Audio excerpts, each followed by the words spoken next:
an okay thing to do. So really Again, we just have to look at right. the methodology of that scoring Right. system, and we have to make sure that we're using some measurable terms that can be considered outcomes. Even though these might not necessarily be like our final outcome that we're looking for, these are just places where, again, we can get a baseline assessment. We can be able to then see kind of if clients move. Yep, exactly. We're going to evaluate movement. Okay? Interesting that stable is safe in it, every description that it I has. know. Well, it's interesting on there because So with it's this one, vulnerable. with that sample, they put down a lot of qualities of housing in Right. there, and that's just for that learning piece that we're going through with our introduction program. So affordability, choice, safety, level of permanence, Oh, those qualities are kind of woven into there, and that's not something that we did when we built our own. So let's move on to page 84 and 85. So this is establishing placement on a scale, okay?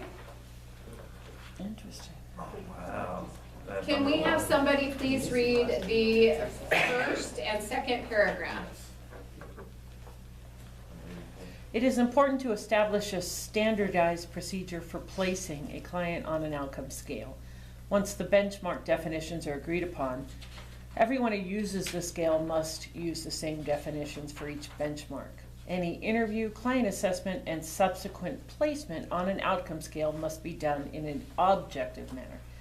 The best way to standardize placement on an outcome scale is to have an associated assessment tool with statements specific to the scale outcomes.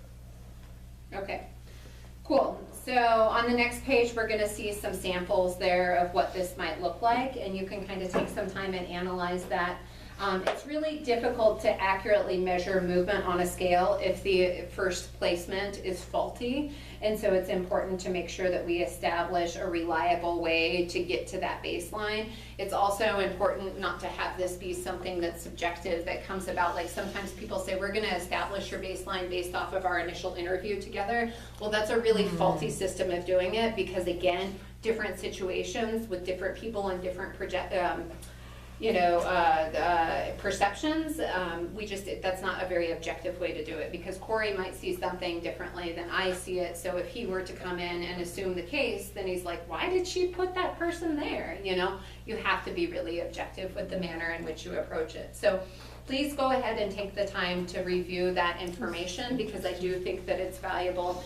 Again, that standardization helps us so that as we move forward, we are able to consistently get information and thus be able to be data-driven and results-oriented, because we have to know that where we're starting from is a really good and logical place. So we're gonna move on to page 86 and 87, and I'm gonna kind of cruise through this stuff because I wanna give adequate coverage to the next module, and so we wanna make sure that we're getting things done the way it needs to be. So here we see that as we move to more focus on evidence and proof of accomplishment with the scales, appropriate procedures may provide an excellent basis for documentation. So we're using these outcome scales, and we want to make sure that we have that standardized approach with it so that we can really measure functioning and incremental change. So outcome scales have been used in mental health to determine if it's appropriate for a client to be in a more restrictive or a less restrictive environment for a really long time. And so this is something that, they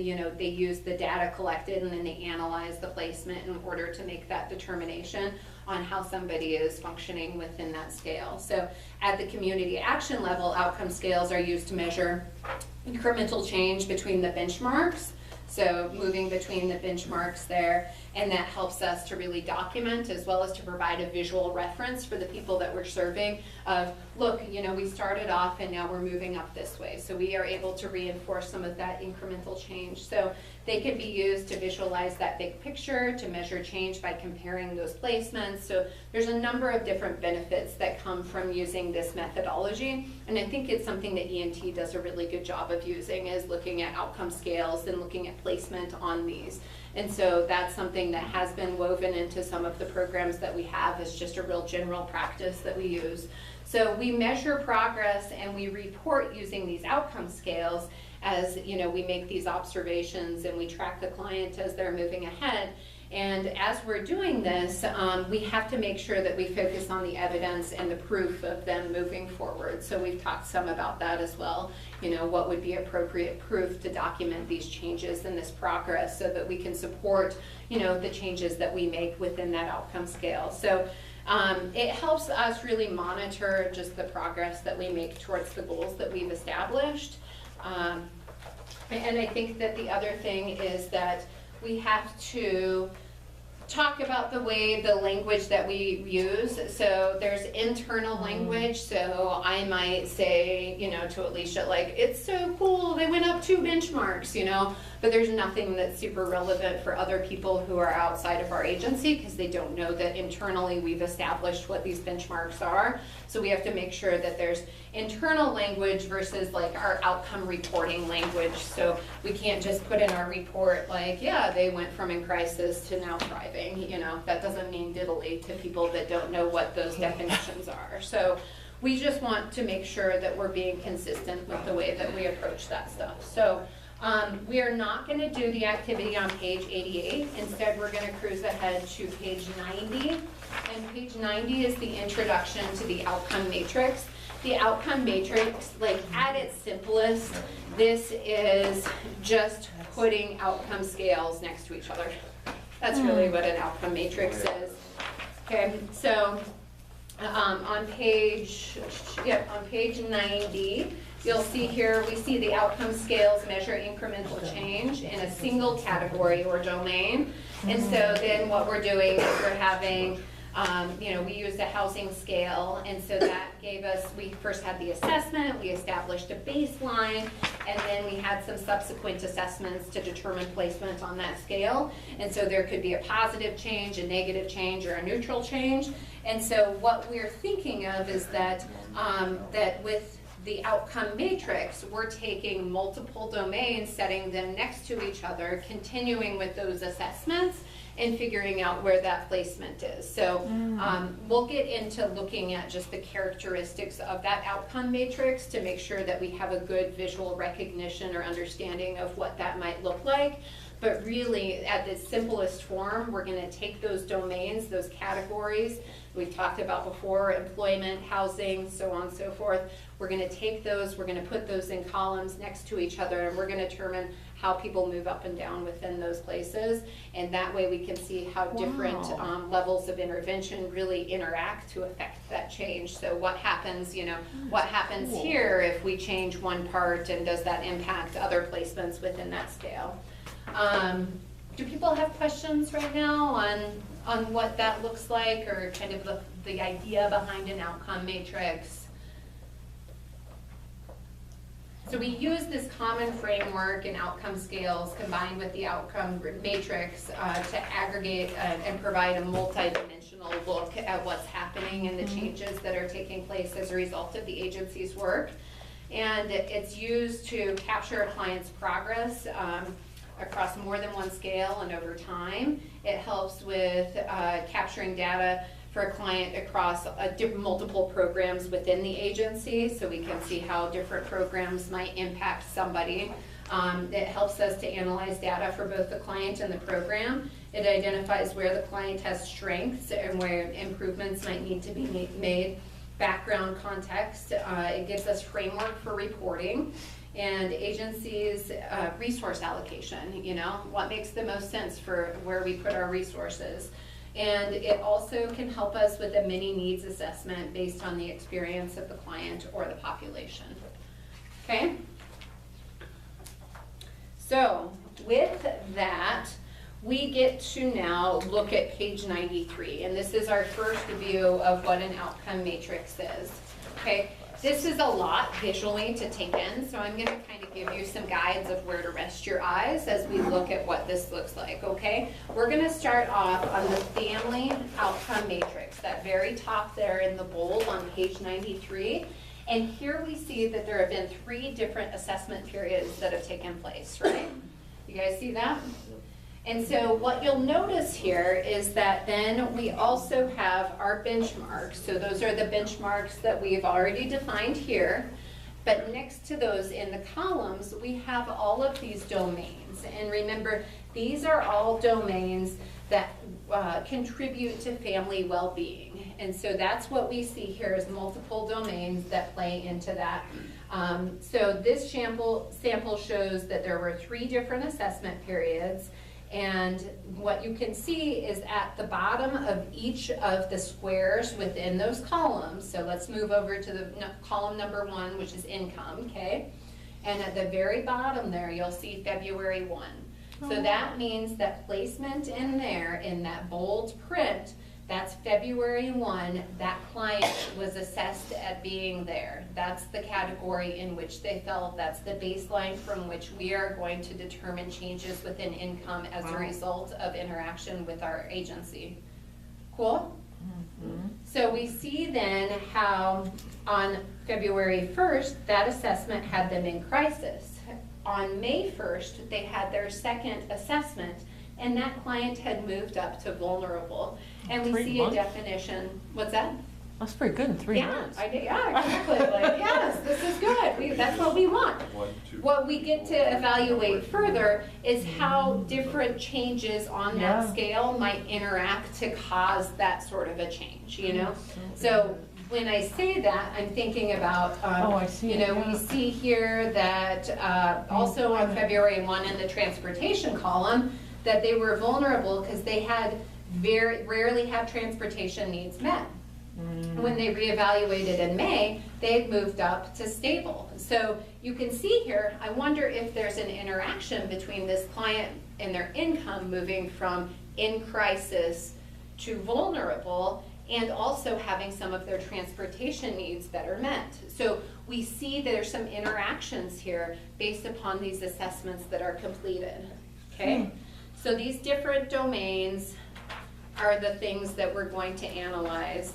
And we look at those time frames, we look at the vulnerable, stable, and how that works, as well as that intervention line or the prevention line that's there. So let's take a couple minutes, and I'm just gonna give you guys like, gosh, let's do 10 minutes right now to go through and just do some analysis. Let's actually make it 7 minutes. You guys get 7 minutes to make some observations about this family matrix. So just make a couple of notes. You can work with your partner on this that you worked with previously, and then we can report out on it, okay? I think it's a lie. I'm not buying it, I think it's a lie. I don't think that, once they got that car, they went back down to vulnerable on their income. Full-time work without a place.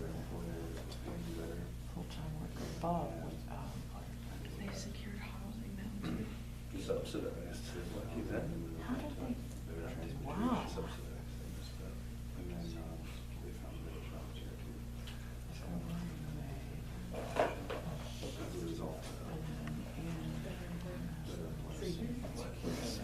Thinking we should be discussing that stuff. So, It's just Yeah, like no, make it's one redoing it. observation, yeah, exactly. service, they got some services. Yeah. You know, any negative progress, regression. Okay. Sometimes it's helpful when you analyze this to really look at one column or domain and see if that interacts with others.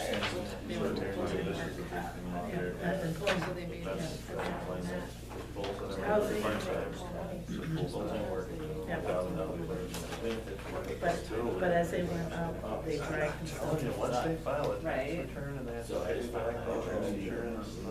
Those two correlate. They better have some. Even on the February, how many parts?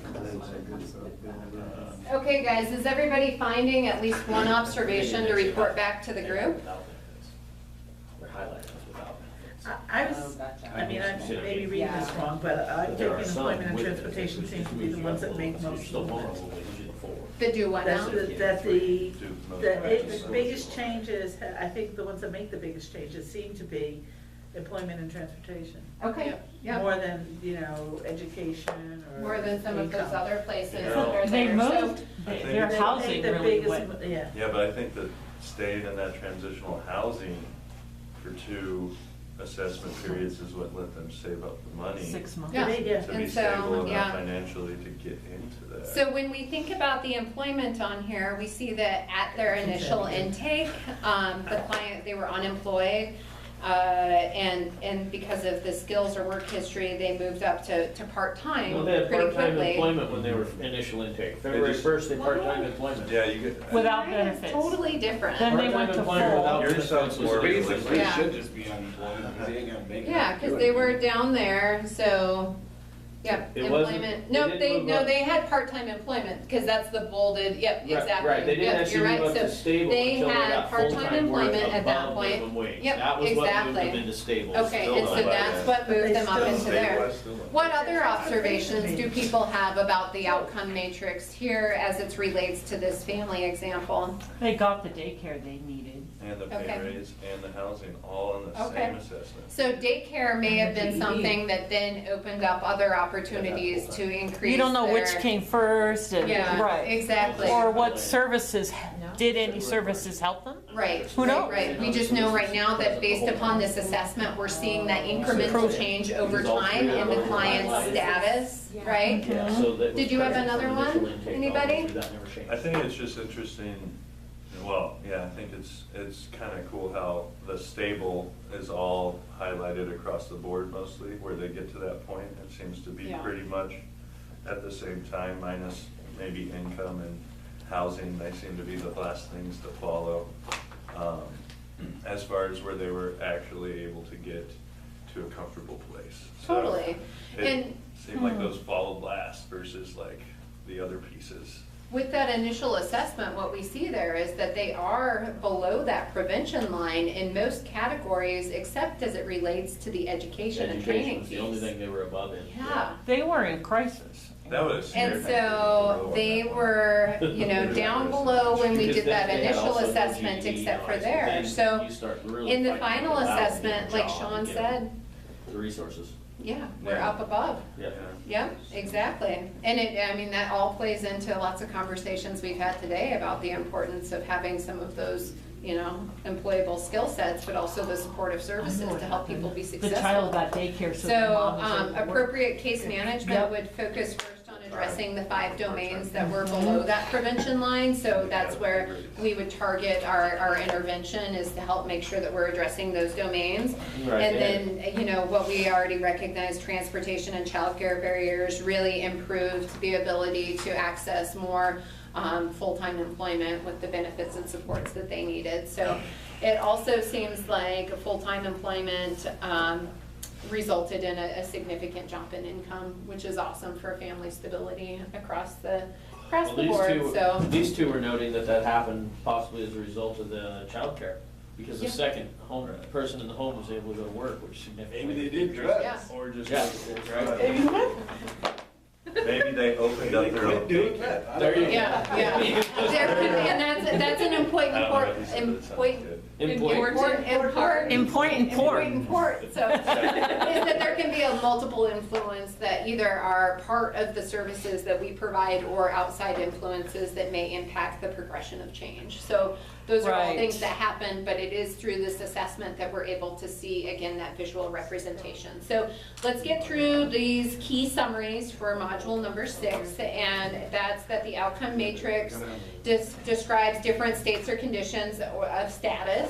Outcome scales are used to measure incremental change, and any movement in a positive direction on the outcome scale is movement towards self-sufficiency or economic stability, as our new terms point out. Only one outcome is placed in each column on the benchmark unless it has some sort of value assigned to it. We use a common framework, outcome scales, that can be aggregated to form that outcome matrix. And an outcome matrix is a series of scales arranged side by side. Outcome matrix is used to capture clients' progress, incremental change across more than one scale or program or service. And it's also something that was introduced to demonstrate how Community Action's comprehensive approach to service delivery can really result in movement towards and the achievement of self-sufficiency. So it also gives us the idea here, it gives us some framework for documentation of accountability, and also that we are going to start with the introduction of some data analysis. So that's kind of our way of leading into this next piece of data analysis. Cool? Okay. This means we're on module number 7, which is the very last module of the day. Corey, you're not clapping, are you? Or are you just your hands